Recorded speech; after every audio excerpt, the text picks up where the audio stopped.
샬롬 샬롬 샬롬 샬롬. 하나님 사랑합니다. 여러분 주 안에서 사랑합니다. 열왕기상 1장 1절에서 4절 중심으로 중독되는 것, 중독 참 무섭죠. 다윗왕이 나이가 많아 늙으니 이불을 덮어도 따뜻하지 아니한지라 그의 시종들이 왕께 아뢰되 우리 집 왕을 위하여 젊은 처녀 하나를 구하여 그로 왕을 받들어 모시게 하고 왕의 품에 누워 우리 집 왕으로 따뜻하시게 하리이다 하고 이스라엘 사방 영토에 아름다운 여자를 구하던 중 수냄 여자 아비삭을 얻어 왕께 데려왔으니 이 처녀는 심히 아름다워 그가 왕을 받들어 시중들었으니 왕이 잠자리는 같이 아니하였더라. 4절 내용이 이래요. 그런데 중독에 대해서 함께 말씀을 나누도록 합니다. 미국의 유명한 그 토크쇼 진행자이기도 했죠. 오프라 윈프리가 말하는 10가지 성공 법칙 중에 나옵니다. 1954년에 사생활에 태어나서 지금은 미국으로 움직이는 100명 중에 한 명으로 추앙을 받고 있는 흑인 여자이기도 하죠. 그 오프라 윈프리라는 그 여자분. 그는 성공하는 비결 10가지를 얘기합니다. 애써 남의 호감을 얻으려고 하지 않는다. 전진하는 동안 환경을 탓하지 않는다. 일과 삶을 조화를 이루도록 최선을 다한다. 남을 험담하는 사람과는 멀리한다. 타인에게 늘 친절히 대한다. 사랑하면서 한다. 중독되는 것은 과감히 끊는다. 나보다 나은 사람들로 주의를 채운다. 돈 때문에 하는 일이 아닌 한 돈은 잊어버린다. 나의 권한을 타인에게 넘기지 않는다. 하고자 하는 일은 결코 포기하지 않는다. 6번째 말씀, 중독되는 것은 과감히 끊는다. 이 말씀을 주제로 함께 은혜를 나눕니다. 중독, 무섭죠. 의학적으로 심리학적으로 추적을 보면 어떤 자극이 몸에 처음 들어왔을 때 그 자극이 좋으면 뇌를 관리하는 곳에 도파민이라는 물질이 생성이 된다고 그래요. 자꾸만 그 자극을 원하게 되죠. 나중에는 생명이 사라지는 것도 모르고 자극을 원하는 그런 상태를 중독이라고 말합니다. 세상에 온통 중독투성이에요. 지금 우리나라는 바다 이야기가 한참 시끄러웠어요. 모두가 그 노름 중독 중에 걸려 있다고 염려들을 합니다. 그리고 정치적으로는 공산주의 중독이 되어가고 있다는 아우성도 일어나고 있어요. 자연도 오염으로 중독되고 농약으로 인하여 나기업이 썩질 않는다고 그러죠. 음식도 방부제로 중독되어서 사람들이 얼마나 방부제 음식을 많이 먹는지 죽어도 시체가 썩지 않는다고 그러네요. 중독에 좋은 중독이 있고 나쁜 중독이 있어요. 중독의 다른 말은 습관화이기도 합니다. 안 하면 안 되는 습관이 됐어요. 나는 몇 가지 중독된 것이 있다. 여러분들 한번 찾아보시기 바랍니다. 새벽 기도에 중독이 돼 있으면 얼마나 감사할까요? 저도 또한 몇 시에 자든지 딱 새벽이면 눈을 떠져요. 그죠? 3, 4시 정도 되면 눈이 떠집니다. 또한 만보 걷기 운동에 중독되신 분들도 있다고 그래요. 학도 만보를 채우지 않으면 잘 수가 없어서 덜 찼다. 이건 만보기 차고 있으면은 그게 숫자가 뜬다면서요. 저는 그걸 하고 있지 않습니다. 그러면은 나가서 다시 걷고 온다고 그러네요. 그 무디는 전도에 중독이 된 사람이었죠. D.L. 무디는. 나도 전도에 중독이 되도록 기도를 열심히 해서 하루도 전도를 하지 않으면 잠을 자다가도 튀어나와서 전도할 수 있는 그런 은혜가 임하면 얼마나 좋을까 생각해 봅니다.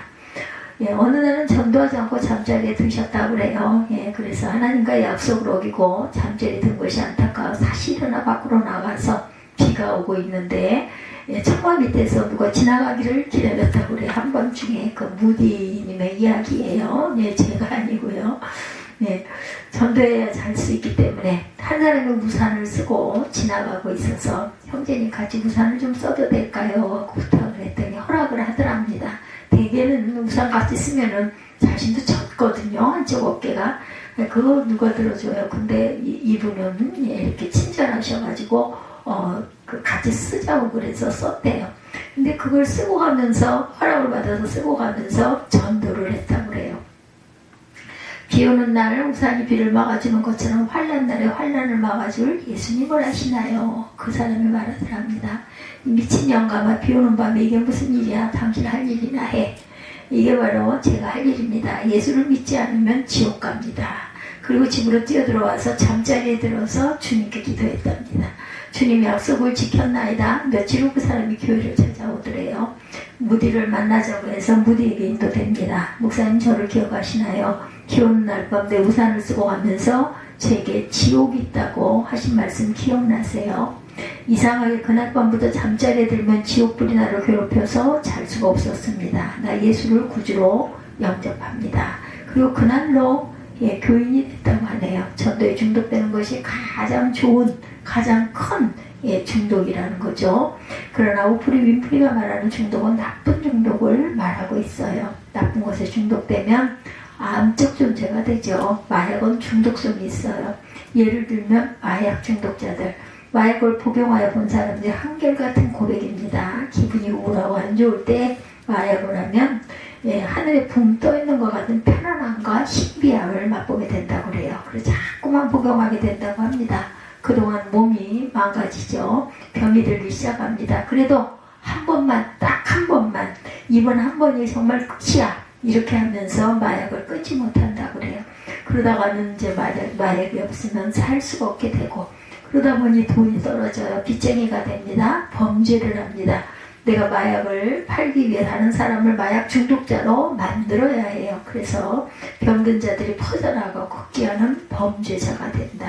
마피아단이 그래서 생긴 조직이라고 합니다. 중독된 것 과감히 끊어야 되겠죠. 술 중독도 있죠. 처음에는 내가 술을 마시다가 술이 나를 마시다가 나중에는 술이 나를 마시죠.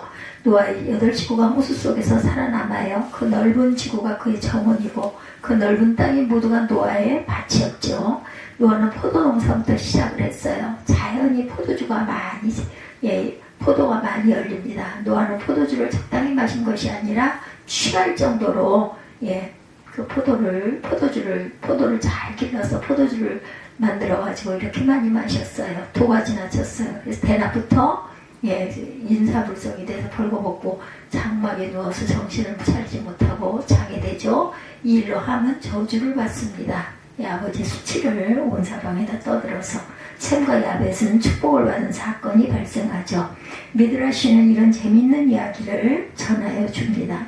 사실은 포도나무를 발견하게 하고 심게 하고 기르게 한 것은 사탄이었다. 아담에게도 사탄이 와서 죄를 짓게 한 그 길을 노아도 걷고 있었다. 사탄과 노아는 이런 대화를 나눕니다. 사탄 무엇을 심으려고 하느냐? 노아 포도나무를, 사탄 포도를 심어서 뭐 하려고? 노아 포도에서 포도 열매를 따려고 한다. 포도는 그대로 먹어도 달고 말려도 달고 특별히 포도 주는 사람들을 즐겁게 한다. 사탄, 내가 같이 가서 포도 농사를 같이 지어주겠다. 노아, 그렇게 해준다면 환영하마. 노아의 허락을 받은 사탄은 곧 물러가고 당장 양과 사자와 돼지와 원숭이를 잡습니다. 그리고 동네에 피를 받아가지고 포도원으로 오죠. 그리고 좋은 포도를 만드는데 필요한 거름이 된다고 말하면서 포도나무에 이 피를 부었어요. 그래서 포도주를 마시는 이는 4가지 동물의 성격이 나타나기 시작한다고 그러죠. 포도주를 마시기 전에는 양같이 온순한 사람이 포도주를 조금 마시고 나면 사자같이 으르렁거리며 강해진다. 조금 더 마시고 나면 돼지처럼 지저분해지고 행동과 말이 더러워지기 시작한다. 절제하지 못하고 더 마시면 원숭이 같아진다. 춤을 추고 노래를 시작한다. 무슨 일을 하여야 정당할지도 모르고 원숭이처럼 방황하게 된다. 이성을 지닌 사람처럼 행동하게 되죠. 마지막으로 어떤 주석가는 노아는 아담보다 더 타락했다라고 말합니다. 그 이유인즉슨은 아담은 술을 마시지 않았다. 술에 취한 적이 없었다. 아담에게는 따먹지 말아야 할 선악과가 있었고 노아에게도 따먹지 말아야 할 열매가 있었는데 포도 열매가 노아에게는 선악과였겠죠. 장수한 사람이 말합니다. 나의 장수의 비결을 공개한다. 과음, 과식, 과로, 과색을 피했다. 이 4가지만 절제하면 언제나 건강하게 지낼 수 있다. 술은 중독성이 있어요. 그래서 과감히 끊어야 합니다. 담배도 중독성이 있습니다. 담배 한번 중독이 되면 술 끊기보다 더 힘들다 그러죠.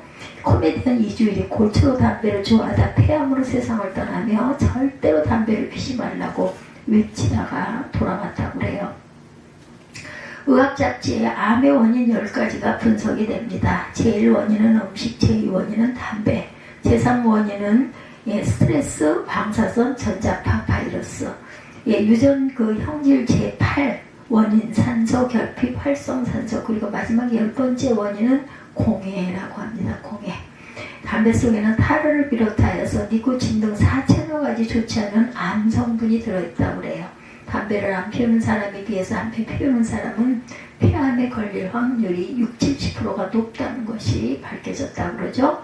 담배를 피우지 않는 사람이 담배를 피우는 사람이 옆에 있으면 그 담배 연기로 폐암에 걸릴 확률이 13%라고 합니다. 간접 흡연이죠. 사람들은 담배가 몸에 안 좋다는 것을 다 알아요. 그러나 피우죠. 해마다 1월이면 담배 판매율이 낮다가 2월이 되면 다시 올라간다고 그러죠. 1998년 1월 담배 판매량이 잔시, 백천, 만십만, 백만, 천만억, 3억 8천 갑이었다고 합니다. 그러다 2월 들어서 5억 5천 300갑으로 늘어났다고 그래요. 결집하고 한 달을 묶었다는 결과죠. 한 대 피우는데 30초 생명이 단축된다. 흡연자들은 담배를 태우는 것이 아니라 생명을 태우는 거예요. 담배로 과감히 담배를 끊어야 된다. 김대훈 목사님이 말씀하십니다. 영국의 유명한 스펄전 목사님도 골초였습니다. 담배가게 앞에 담배가게 주인이 선전 문구를 써붙입니다. 스펄전이 즐겨 피우던 담배. 교인이 관계를 보고 목사님에게 말합니다. 이 말을 듣고 스펄전 목사님이 그날로 담배를 끊었다고 그러죠. 남을 실족시키는 것은 끊어야지. 중독되는 것을 과감히 끊어야 합니다. 노름도 중독성 있죠. 한 번 노름에 빠지면 내 정신을 못 차린다고 그러죠. 얼마 전까지만 해도 명절에 가족이 모이면 고스톱들을 많이 쳤어요. 그죠? 오락도 중독이 됩니다. 물은 필요한 것인데 물에 빠져 죽으면 안 되죠. 불은 꼭 있어야 하는데 불에 중독이 되면 안 돼요. 불에 타 죽으면 중독이 되는 거죠. 약의 중독이나 약 중독도 있습니다. 약이 꼭 필요한데 약을 너무 남용하면 중독이 되죠. 보약은 정말 좋은 것인데 꿀은 달콤합니다. 그러나 꿀에 중독되면 안 되겠죠. 돈이 없으면 안 돼요. 그러나 돈의 노예가 돼서는 안 됩니다.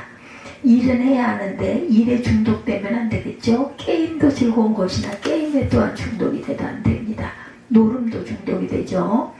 전자오르간 미국 권사님이 사주신 오르간이 있는데 미국 집회에 갔을 때 재정부장 장로님이 라스베가스에 가서 한 번만 장난삼아 노름을 한다는 것이 그만 거기에 빠져버렸다고 그래요. 그래서 자기 돈을 다 가져다가 노름을 하다 모자라 교회 재정을 빼다가 노름을 하다가 다 잃어버립니다. 창피해서 교회도 못 나가고 라스베가스 가서 주변을 돌면서 막노동을 해서 돈이 좀 생기면 또 갑니다. 어떻게 하든지 이런 돈을 따겠다는 거죠. 그러나 절대로 따지를 못해요. 적당히 놀다가 적당히 잃고 끊으면 되는데 그것을 못하는 거죠. 파산이 되었어요. 아내 원산이 집안 정리를 하다가 보니까 만불이 들어있는 통장이 발견이 되더라죠. 남편이 보았으면 이것도 잃었다. 없는 돈이나 마찬가지다. 하나님의 성전에 전자오르건을 하나 봉헌하자. 그래서 사놓은 거라고 그러네요. 오락, 골프, 납치질, 음란, 컴퓨터, 게임 모두 중독성이 있습니다. 이런 것들은 모두 과감히 끊어야 되겠죠. 성경에 그럴 것 같지 않은 사람이 잘못 중독되어 커다란 실수를 하는 사람들이 등장합니다. 바로 다윗왕이죠. 다윗왕은 우리아의 아내 바세바에게 간음을 하죠. 반복이 됩니다. 중독이 됐어요. 마침내 우리아 장군까지 죽이죠. 한번 중독된 것은 끊기가 어렵습니다. 그러나 다윗은 마침내 끊었어요. 그 비결이 중독을 끊기는 인간적인 방법으로는 안 돼요. 결심으로도 안 됩니다. 노름을 좋아하는 사람, 돈도 다 날리고 집도 날리고 땅도 날리고 그는 결심하죠. 이는 다시는 노름을 하지 않으리라 결심을 하고 손가락을 다 잘라버렸다고 그래요. 그만한 결심은 최고의 결심이에요. 어느 날 남편이 없어졌답니다. 아내는 감히 노름청에는 안 갔을 줄 알고 다른 곳만 가서 열심히 찾았다고 그러죠. 나중에 혹시나 해서 노름장에 가보았더니 주먹 사이에 화토를 끼고 노름을 하고 있더라고 합니다. 돌을 닦아도 안 되죠. 아무리 돌을 닦아도 죄성 있는 인간의 원죄는 없앨 수가 없어요. 어느 불교인이 40일 돌을 닦았어요. 음란을 없애는 것이 목적이었다고 합니다. 그러나 내려오면서 이성을 보니 음란한 마음이 들더라는 거죠. 돌을 닦아도 안 돼요. 예, 도로도 중독을 풀 수 없어요. 보상으로도 끊을 수 없습니다. 어느 여자는 낙태를 3번 했어요. 나중에 이것이 살인인 것 같아서 하나님께 낙태 한 번 한 건에 대해서 100만 원씩 계산해 300만 원을 드렸다고 하죠. 보상으로도 중독성은 씻을 수가 없죠. 중독을 씻을 수 있는 오직 한 가지의 방법, 성령께 의지해서 철저히 회개가 하는 것이 방법이죠. 나단 선지자가 와서 다윗을 꾸짖습니다. 헤로당은 자기의 죄를 지적하는 세례 요한의 목을 잘랐어요. 그러나 다윗은 자기 죄를 지적하는 나단 선지자 앞에서 회개합니다. 보통 회개가 아니었죠. 침상을 띄우는 정도의 눈물을 흘리는 그런 회개. 다윗의 간절한 기도가 이런 것이었죠. 나를 주 앞에서 쫓아내지 마시고 주의 성신을 내게서 거두지 마옵소서. 시편 51편 10절입니다. 다윗은 성령만은 거두지 말라고 회개합니다. 그는 결과적으로 다윗은 일생 동안 다시는 간음하지 않았어요. 같은 죄를 반복하지 않고 중독에서 풀어납니다. 다윗이 죽을 때까지 간음죄를 짓지 않았다는 말이 성경에 있나요? 열왕기상 1장은 이런 사실을 오늘 본문에서 알려주죠. 다윗 왕이 나이 많아 늙으니 유월을 덮어도 따뜻하지 아니한지라. 그 신복들이 왕께 고하되 우리 주 왕을 위하여 젊은 처녀 하나를 구하여 저로 왕을 모셔 봉양하고 왕의 품에 누워 우리 주 왕으로 따뜻하게 하리다 하고 이스라엘 사방 경내에 아리따운 동녀를 구하다가 수냄 여자 아비사보로도 왕께 데려왔으니 동녀는 심히 아리따운 자라 저 왕을 모셔 봉양하며 수종하였으나 왕이 더불어 동침하지 아니하였더라. 신하들은 다윗을 위하여 장례식을 준비하는 시기에 결혼식을 준비합니다. 벌써 다윗 왕 시대에 미스 이스라엘 선발대회가 있었다고 합니다. 미스 이스라엘 진으로 선발된 아비삭과 다윗은 같이 살았어요. 그러나 죽기까지 동침하지 않았다. 그리고 날마다 7번씩 찬양하고 하루에 3번씩 기도를 했다고 그러죠. 다윗은 하루에 3번씩 단식하며 기도합니다. 왕이 하루에 3번 기도한다는 건 아주 어려운 일이었을 거예요. 저녁과 아침과 정오에 내가 근심하여 단식하리니 야훼께서 내 소리를 들으시리로다. 시편 55편 17절이에요. 다윗은 하루 7번씩 찬양합니다. 시편 119편 164절에 주의 의로운 규례를 인하여 내가 하루 7번씩 주를 찬양하나이다. 아멘. 이렇게 한 다윗은 승리합니다. 네로 왕제 부인 포파이어 사비나는 화장 중독에 걸렸던 여자라고 하네요. 밀크 목욕을 하려고 당나귀 500마리를 길렀고 당나귀 젖으로 목욕하면 피부가 고와진다고 해서 당나귀 500마리를 길러서 거기서 나오는 그러한 젖으로 항상 목욕을 했다고 그러죠. 항상 이렇게 여행을 떠나더라도 당나귀 50마리를 늘 끌고 다녔다고 합니다. 당나귀 관리하는 노예만 500명씩 데리고 다녔다고 그러죠. 결국은 어땠어요? 이스라엘 근무를 사청하는 그 이스라엘이 와서 그때 범죄 기록부를 추적하기 시작합니다. 12년 만에 범인의 소재를 파악하죠. 테러부는 오마르 하티브였다고 해요. 그는 다른 범죄로 감옥에 가 있어요. 그러나 그는 탄성을 지릅니다. 드디어 아버지 원수를 찾아 복수할 기회가 왔다. 그는 탄성을 지릅니다. 그럼 복수할 생각으로 자기 정말 목적은 숨기고 기자로 그 가족을 만나죠. 점점 접근하기 시작합니다. 그는 독실한 그리스도인이었고 복수가 늘 앞에 이제 다가왔어요. 그때 하나님의 음성이 들려요. 진정한 복수는 그들이 자신의 죄를 회개하게 만드는 것이다. 물리적인 복수는 동물적인 본능일 뿐이다. 그는 가족을 만나 오히려 죽이려 했다는 사실을 알리고 용서를 빕니다. 그리고 지금 감옥에 있는 범인의 가석방을 위해 청문서를 제출했다고 그러죠. 이 기자 여인이 바로 로라 블루멘펠트입니다. 복수의 중독성에서 벗어난 사람들의 이야기죠. 중독되었으면 우선 벗어나려고 결심을 해야 합니다. 그리고 다윗과 같이 성령의 충만함을 항상 받아야 된다라는 거죠. 아까 50명 당나귀 이야기를 제가 하다가 다른 이야기로 돌아왔어요. 프린팅이 잘못돼서 마저 다시 말합니다. 여행을 떠나들어 당나귀 50마리씩을 늘 끌고 다녔다고 그러죠. 당나귀 관리하는 노예만 500명, 화상 시녀만 200명이나 됐다고 그래요. 그래서 그의 얼굴은 항상 갓난아이 같이 아주 뽀얗고 부드럽다고 그러죠. 피부가 진주같이 매혹적이었다고 합니다. 그러나 그 여자의 치부는 비참했다. 포악한 남편 네로가 화가 나서 발길로 차버립니다. 위를 걷어쳐서 직사했다고 하죠. 네로 부인은 화장 중독증 여인이었다. 이 정도면 이것을 안 하고는 못 비기는 단계였겠죠. 예, 네로 부인은 중독증을 벗어나지 못하고 결국 죽습니다. 예, 다윗의 이야기, 다윗은 중독증을 벗어나서 성분이 되었다라는 거죠. 예, 중독증에서 과감히 벗어난 한 사람을 소개하면 한 소녀가 성지 순결을 갔어요. 그때 테러리스트가 쏜 총알이 아버지 머리를 관통합니다. 딸은 충격을 받아요. 그는 기어코 아버지 원수를 찾아내어서 원수를 갚겠다 결심을 합니다. 그래서 그는 히브리어 그 아랍어를 열심히 배우고 그리고 유명한 신문 워싱턴 포스트지의 기자가 되죠. 그리고 이스라엘 근무를 자청합니다. 그는 이스라엘로 와서 그때 범죄 기록부를 추적하기 시작해요. 10년 만에 범인의 소재를 파악하죠.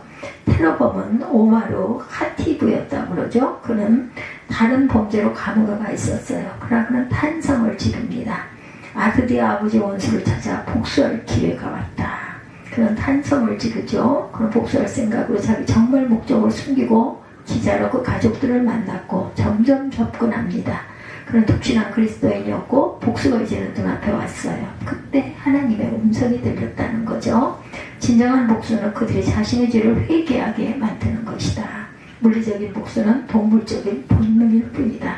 그는 가족을 만나 오히려 자신이 그분을 죽이려고 이렇게 접근했다는 사실을 알리고 용서를 빌었다고 그러죠. 그리고 용서를 받습니다. 감옥에 있는 범인의 가슴방울이에 첫문서를 제출하고 이 여인이 바로 로라 블루멘트였다라는 것, 복수의 중독에서 벗어난 사람들의 이야기였습니다. 중독되었으면 우선 벗어나려고 결심을 할 줄 알아야 되겠다. 그리고 다윗과 같이 성령께 조용히 의지하여서 도움을 청하는 저와 여러분들이 되시기를 주님의 이름으로 축복합니다. 성령께서 우리를 도와주시죠. 예, 항상 주님 앞에 저희들의 모든 것들을 털어놓을 줄 아는 믿음의 자녀들이 되시기를 주님의 이름으로 축복합니다. 기도하겠습니다.